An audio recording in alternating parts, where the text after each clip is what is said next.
chapter. So, anyway, it's hate to be so philosophical, but the final tech hub that we can talk about, a lot of people still does not know, is a Space Coast in Florida. It's the Palm Bay, an hour, east of Orlando along the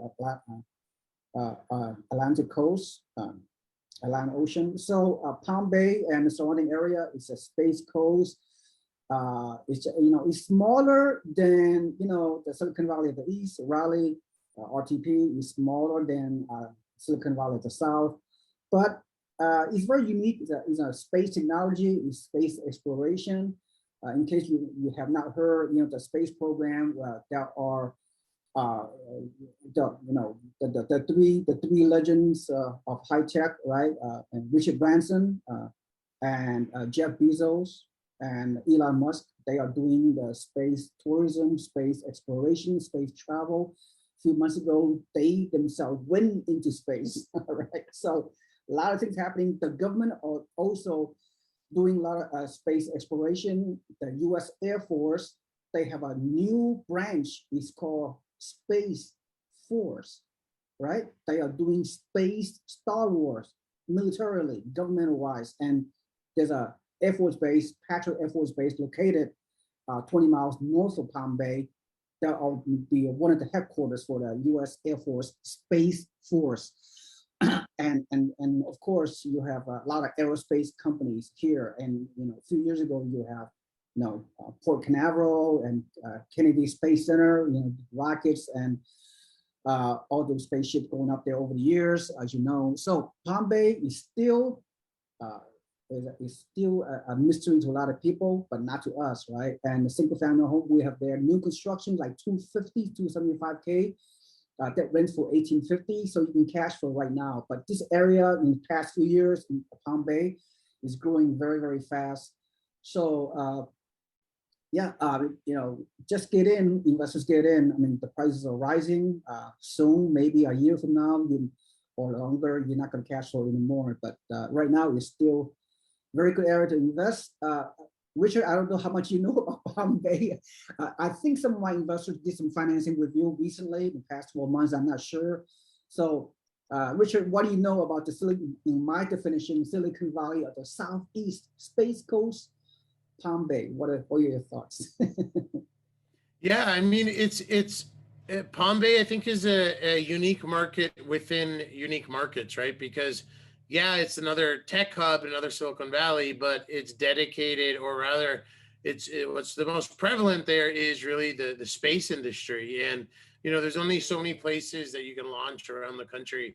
And, having that price point actually in not only a tech hub, but a specialized really Silicon Valley kind of hub that's geared towards obviously space travel and everything else and rockets. And there's a lot of businesses and supporting businesses, manufacturing businesses for those industries coming in there as well.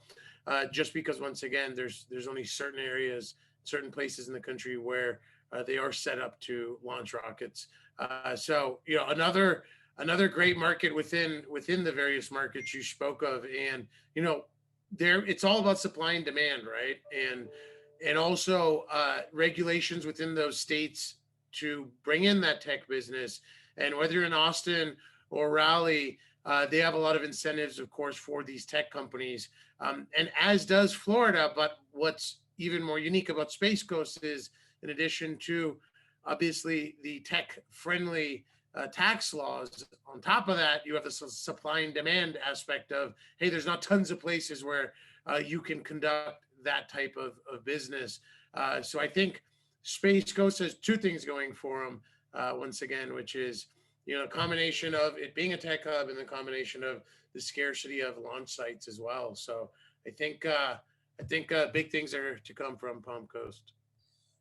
Absolutely, Richard. As we about to conclude on our podcast here, look, investors out there, it doesn't have to be our network investors from all over the country, all over the world.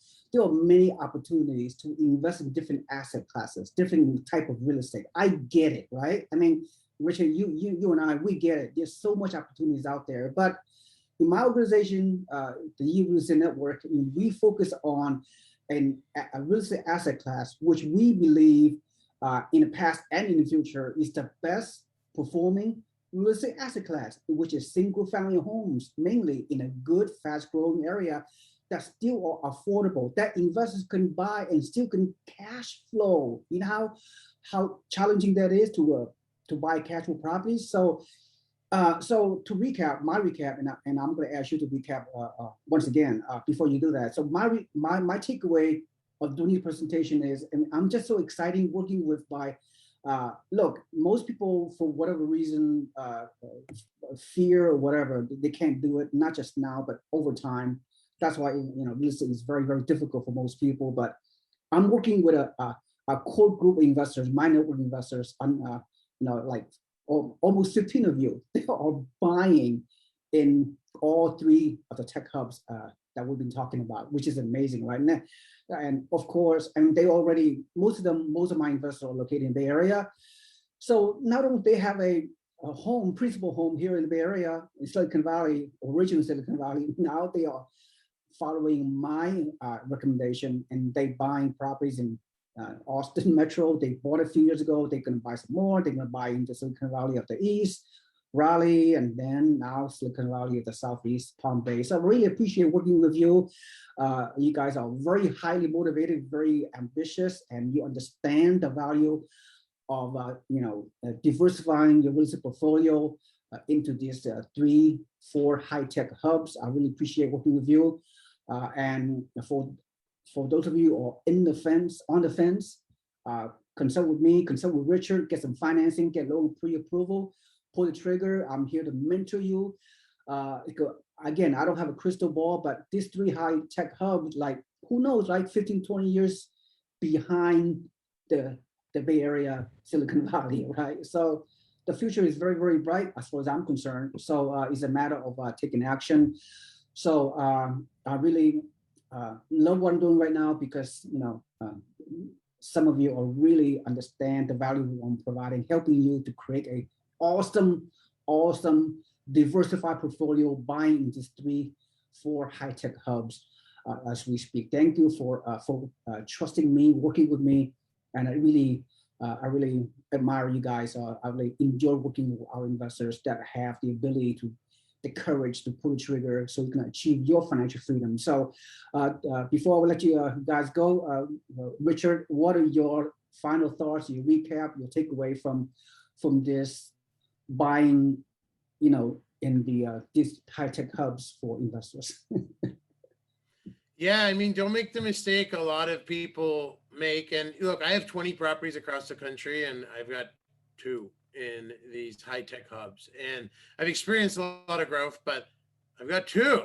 I should have 10, and I thought 3 years ago, I'm like, oh, they're high compared to these other markets I'm used to investing in, and not quite the return that I wanted initially. And obviously, clearly that was a mistake. I finally did buy some outside of Austin and Texas, and it was immediately a regret, obviously, that I was a little closed-minded to looking at properties that were outside the scope of normally what I was looking for, and maybe a little more expensive than typically what I was buying. But when I pushed that to the side and I got those 2, obviously the impact and the returns have been immense. So don't make the mistake a lot of people made. Don't make the mistake I made in some of these markets, because they will continue to grow. And like anything else, I mean, 3 years from now, when we do this podcast, be rest assured I'll be telling you that I didn't sit on the sideline again, and I did take some action on some of these other markets. Because in all reality, there's no way to perfectly time the market, and more often than not, trying to time the market causes you to sit on the sidelines and not participate in the market at all. I mean, everyone thought the stock market was peaked out 3, 4, 5 years ago. It's up 30%, 40%. Some stocks even double since then. And same thing with the real estate market. So, I'm definitely going to take a bigger look and take down a couple of these high growth tech markets. And if prices move down a little in a couple of years, then I'll buy a couple more. Dollar cost average. The fundamentals are so strong that in the long term, I think it's going to be a good bet regardless. Well, once again, well said, well thought out presentation, Richard. I really thank you for your time, your value, and your expertise and your perspective, really helping a lot of our investors. Thank you so much for your weekly participation in our podcast. Richard.advani from Supreme Lending, thank you so much. Thank you everyone for listening. This is SeeWing Yee from the Yee Real Estate Network. Thank you so much. Have a nice day. Bye-bye.